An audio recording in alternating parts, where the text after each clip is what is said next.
friends near and far. My name is Sarina, and what we're going to be doing for the next 40 minutes is really experimenting with words. One of the things I like to say about creative writing is that there's no right or wrong. This is not an English class. This is not a literature class.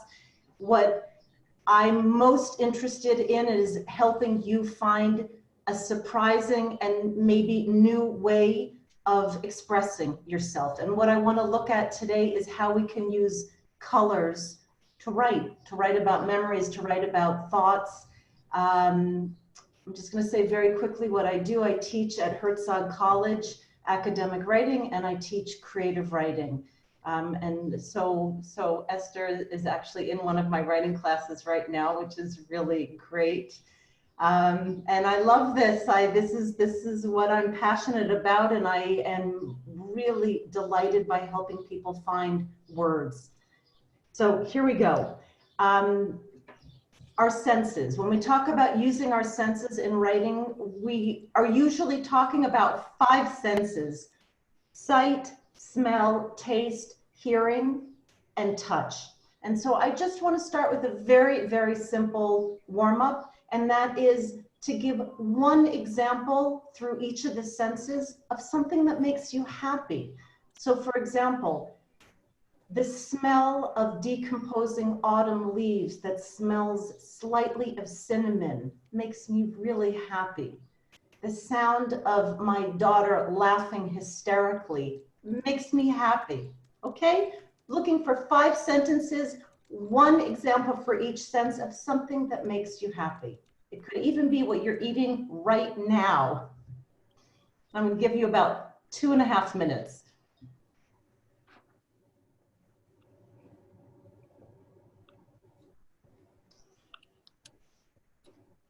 Sarina, give it to me once more, the assignment. So you're going to, through each of the 5 senses, give one example of each sense of something that makes you happy. Okay. Okay.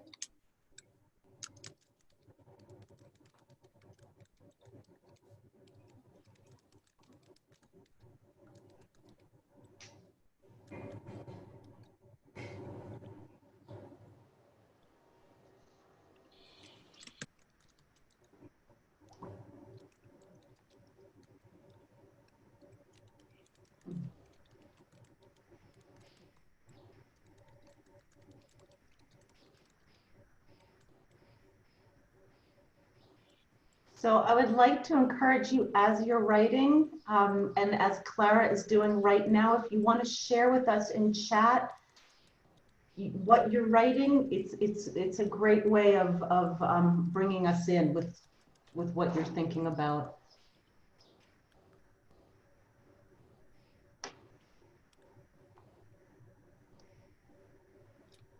Yes. I forgot the last. Taste, touch, hearing, smelling. Is that one? And taste.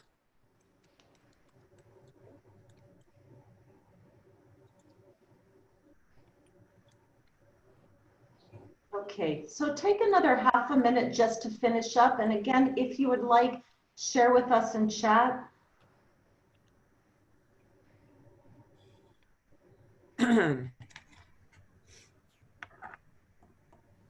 Nice. So we have my smell of the lemon blossoms, my taste of shiitake mushrooms, my joy in the colors I wear, my seeing the sunrise. Thanks, Clara. Those are beautiful, beautiful.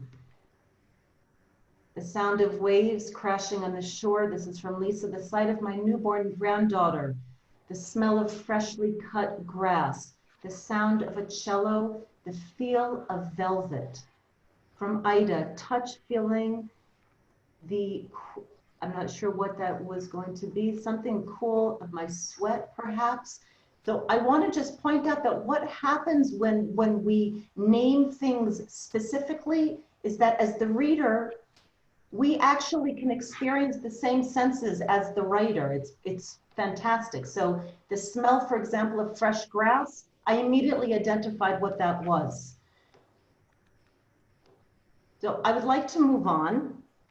You'll have to give me some indication in chat if I'm moving too quickly, but I'd like to move on because there's a lot I'd like to do in our time. I would like you to choose a color right now to describe how you're feeling.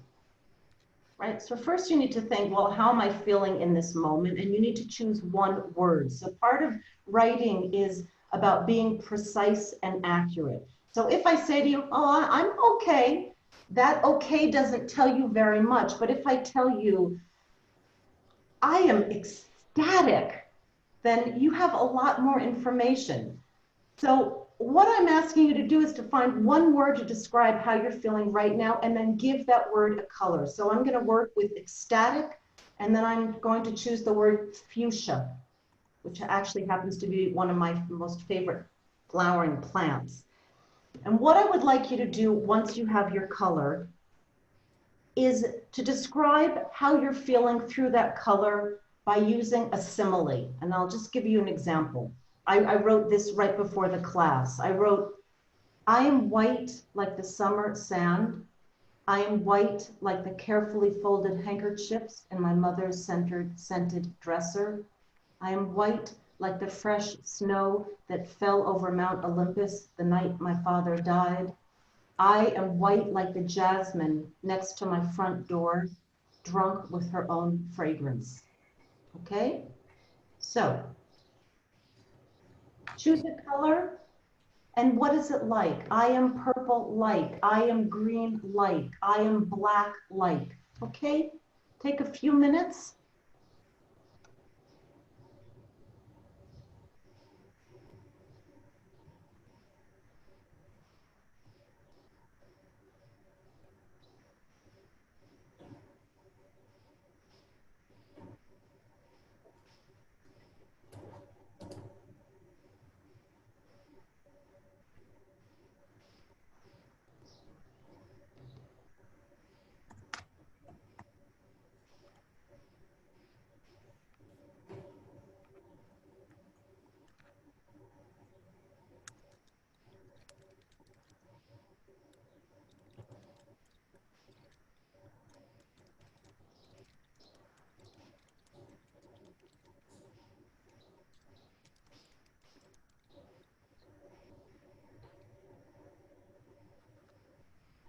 Okay, so finish your sentence. And I just want to point out that this could be the beginning, a springboard to a much longer writing prompt. So if any of the prompts that I give you during this class speak to you, spark something in you, continue with them, continue with them. I just want to share some of the things written because they're really beautiful. From Sandra, she wrote, I'm blue-gray like the moments when a storm is calming and the blue sky starts to show up. I'm green like rolling meadows. Taste mingling the textures on my plate and ending with 5 cherries. Sizzling with Yeah, she said she was. Sizzling with cherry red promise of the year ahead on my 70th birthday today. It's Lulu Mazal Tov. I am yellow like the strength of the sun in my face. Beautiful. Merlot, lost in thought and contemplative. I am Merlot like the heady feeling of wine after a meal. I am Merlot like the deep colors of a summer evening. So Nechama, you have the beginning of a poem, right? You already have the beginning of a poem. And just take a look at what Nechama did is she just kept repeating the same use of the color. Beautiful, beautiful. Feel free to keep sharing in chat. And you'll have to give me some kind of an indication if I'm moving too quickly. I want to move on to a gem of a children's book that I discovered recently. It's a book written by a children's author named Barbara M. Juse, and it's called I Love You, the Purplest. And it's a charming story. It's written for children ages, I don't know, 7, 8, 9. And it's a story that is about a mother and her 2 sons, 2 boys, Max and Julian. And the boys are asking the mother, who do you love the best? The mother explains to each of her children in their own special way the following, starting with Max. She answers him, I love you the reddest. Why, Max, I love you the reddest. I love you the color of the sky before it blazes into night. I love you the color of a leopard's eyes when it prowls through the jungle, and the color of a campfire at the edge of the flame, a wide open hug, the swirl of a magic cape, the thunder of a shout. Gonna just stop for a second. Can you just give me a thumbs up if everyone can hear me? Okay, so that was about 70% of the people can hear. Okay, so the people I can see, everyone can hear me. Ida, I'm sorry that you can't hear me. And yes, I'll at the end of class, I will write down the name of the book and the author again. I just want to continue. I have a tiny bit more I want to read. The quiet Julian also asks, and she answers, I love you the bluest. I love you the color of a dragonfly at the tip of its wing. I love you the color of a cave in its deepest hidden part where grizzly bears and bats curl up until night. The mist of a mountain, the splash of a waterfall, the hush of a whisper. I love you the bluest, right? So it's poetry, it's beautiful. So this is what I would like you to do. I would like to choose someone that you love right now. And you begin with, I love you the bluest, the whitest, the goldest, the silverest, okay? You're gonna follow the pattern of the author here, but your beginning sentences is, I love you the blackest. And then you go into why. And the more you can compare it to things like dragonfly tips and caves and tiger's eyes, the more, I think the more magical it becomes, okay? I'm gonna give you about 5 minutes for this and feel free to share in chat, okay? And if you have any questions, also please ask me in chat. Okay, enjoy. Sarina, give us that sentence again. My battery is Intro finished. sentence. Let me see. You choose someone, Ginette, that you love right now. That's easy. Good. I'm glad it's easy. With I love you the whitest or the yellowest or the purplest, and then you jump right in as to why. Okay? Good. Okay.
Okay, take another minute to finish up, or even just find a nice place to pause in your writing. And if you're finished, take a look at what people are sharing in our chat, because they are really, really beautiful pieces of writing.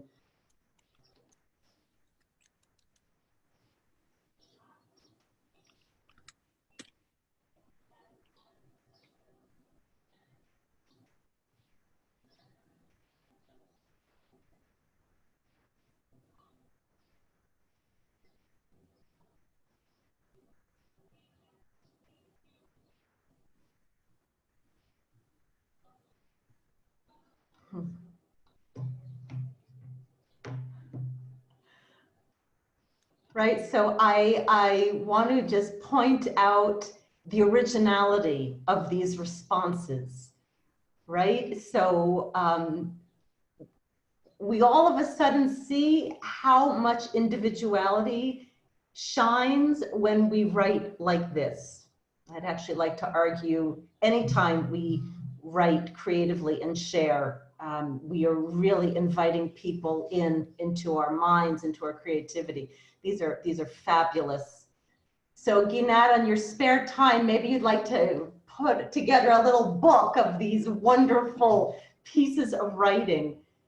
I'm just going to read the very last one. Ellen wrote, I love you the tealest as the thrashing waves of the stormy winter seas, as the tempest rises with each breaking wave on the shore until it mellows at dawn into the meekest splashes meeting the sandy beach.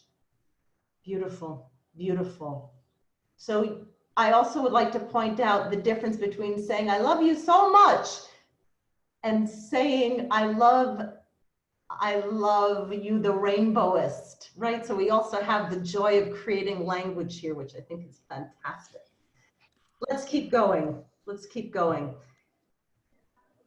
Oh, beautiful, beautiful. Spinning webs of light around you. You're going to need more paper. I want to move on to something different, or just scroll down in your screen. And I'm going to read a poem that I discovered by an American-born poet. I beg your pardon, American poet born in Indonesia. His name is Lee Jung Lee, and it's called From Blossoms. And here we're actually going to move into a little bit of memoir writing. So just listen to the poem. It's short. The writing is fairly straightforward. From blossoms comes this brown paper bag of peaches we bought from the boy at the bend in the road where we turned towards signs painted peaches. From laden boughs, from hands, from sweet fellowship in the bins comes nectar at the roadside, succulent peaches we devour, dusty skin and all, comes the familiar dust of summer, dust we eat. Oh, to take what we love inside, to carry within us an orchard, to eat not only the skin, but the shade, not only the sugar, but the days, to hold the fruit in our hands, adore it, then bite into the round jubilance of peach. There are days we live as if death were nowhere in the background, from joy to joy to joy, from wing to wing, from blossom to impossible blossom, to sweet impossible blossom. That's the poem. Beautiful, beautiful piece of writing. So my question to you, my Zoom friends, is do you have a memory of fruit picking? Right? Do you have a memory of fruit picking? And that can be berry picking along the side of a road very spontaneously. It might be going out to a grandmother's backyard and picking crab apples. It might be actually paying to pick autumn apples, right? So the question is, do you have a memory of fruit picking? Can you recall in detail the day, the weather, the season?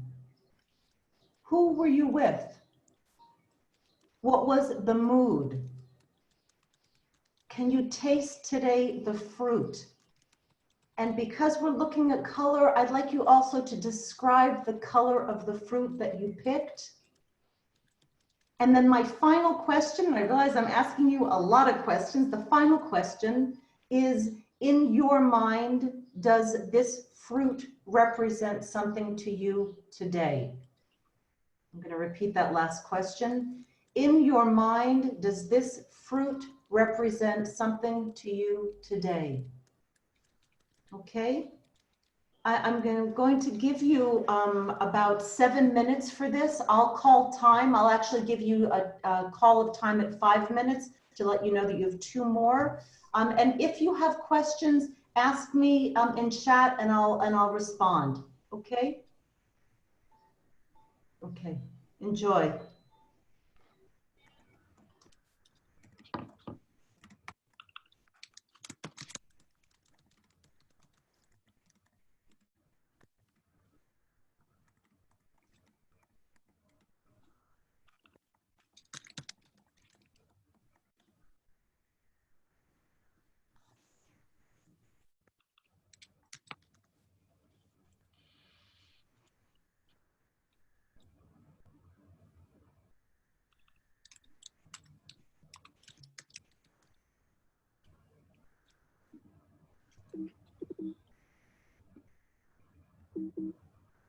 Is it possible for me to back up the chat and see what I wrote before from the beginning?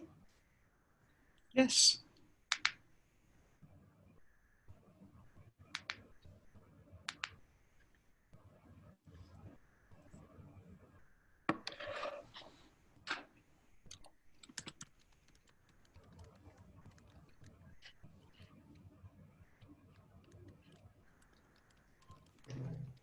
Everyone, I just typed up in our chat the questions that I asked you so that it'll be easier to remember, okay?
Okay, you have 2 more minutes.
So you have about another minute to finish up your writing. And for those of you who are finished, I invite you to read what is being shared in chat.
Okay, I am very moved by the writing here. I actually would like to read what Itzik wrote.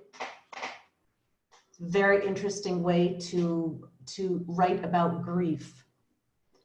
Dull gray day full of misery and sadness. Stephen is gone.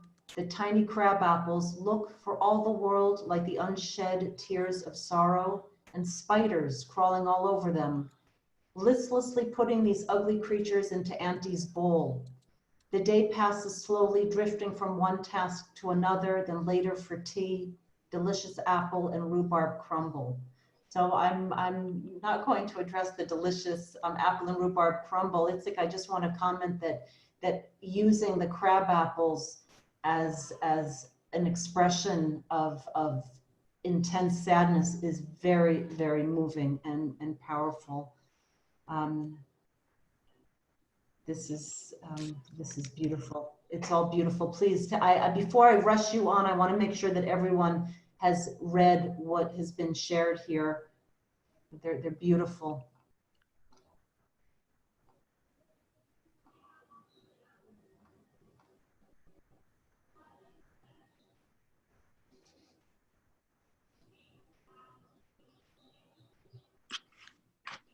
Beautiful, beautiful. Okay, I'm going to do one last writing exercise with you. I don't know, Ginat, if there's a way to copy and to duplicate these pieces of writing. They are really stunning. Okay. So the last thing that I would like to do, well, first of all, what I would really like to ask you is for everyone to share in chat one appreciation they have right now for their own writing. One thing they like about their own writing right now, and to share it with everyone.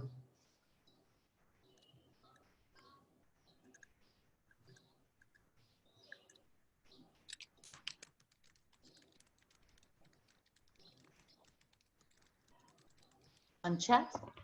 Yes, please.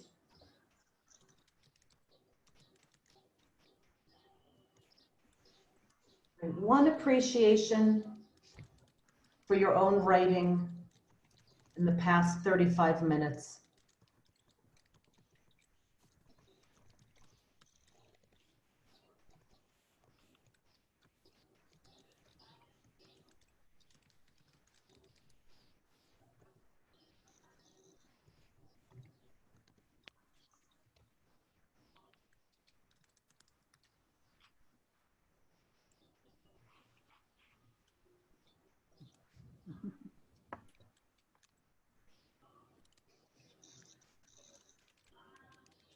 Okay.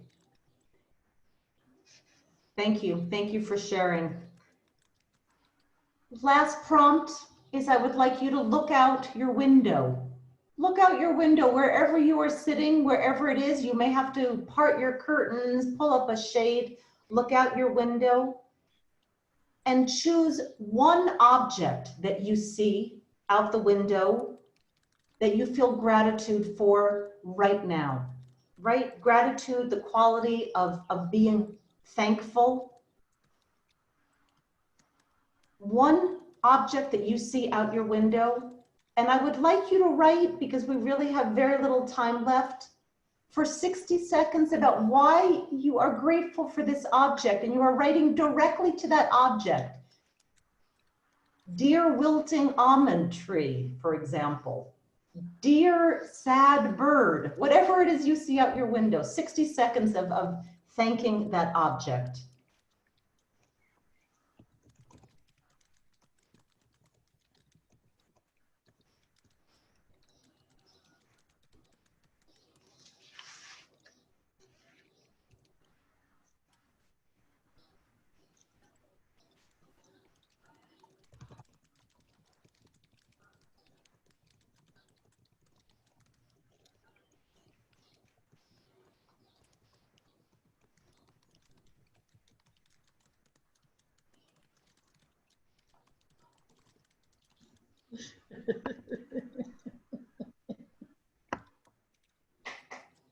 Oh, I see.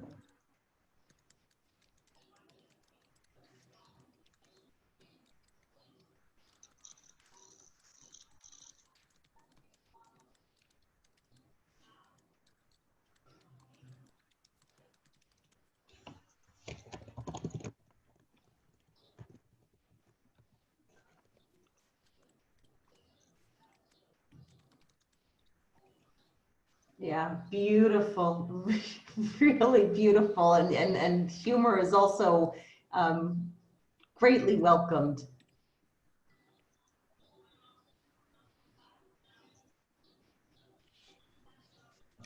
Very nice. So what we have just done in the past almost 40 minutes is had like a little taster's menu of finding words, of perhaps and hopefully surprising yourself a little bit. I hope you are as delighted as I am. It's been a real pleasure. And if anyone would like to join us, we are starting a new creative memoir writing class through Zoom in 2 weeks. And you are very welcome to join us. I'm happy to give details. Yeah, these beautiful. Can you copy these? Someone wrote that you can copy and paste in a Google or in a Word doc. I would really love to see these. Sure. And thank you. And thank you everyone very much. I just, in the last 60 seconds, if anyone has any questions I would be very happy to answer them. You can type the question in chat, I guess. Can we ask as well? Can we ask, you know, where do you live? Do you give private classes? So I live, so Itzhak, you are not a man. You're I'm on his computer. I'm not very computer, you know, literate. So he's kind of sets it up for me. Happy birthday. Thank you. Anyway, so where are you? So I live in Gush Etzion, probably not Oh, so far from you. yeah, I live in Male Adumim at the moment. Very nice. Do you give classes in Jerusalem? Yeah, so what I'm going to do, because I don't want to take time here, is I just wrote my email down, and you should feel free to write me if you have any questions. Right. Clara, I live in Neve Daniel. Oh, very nice. Do you know Esther? I know many Esthers. No, I mean Esther Frumpkin, because she's got friends. She's one of my dearest and closest friends. Ah, so you're the Sarina that she's friendly with. Oh, it's so nice to meet you. Too. I've heard a lot about, well, not a lot, but I've heard how nice you are. Right, so what's your email address? I posted it in the chat. Okay, let me see if I can find it. And Dina, thank you. Thank you for hosting this amazing forum. Thank you very much. Okay, bye-bye. Thank you, it was fantastic. You really got me going. Great, thank you. I've lost it. Sarah Furer. Oh dear.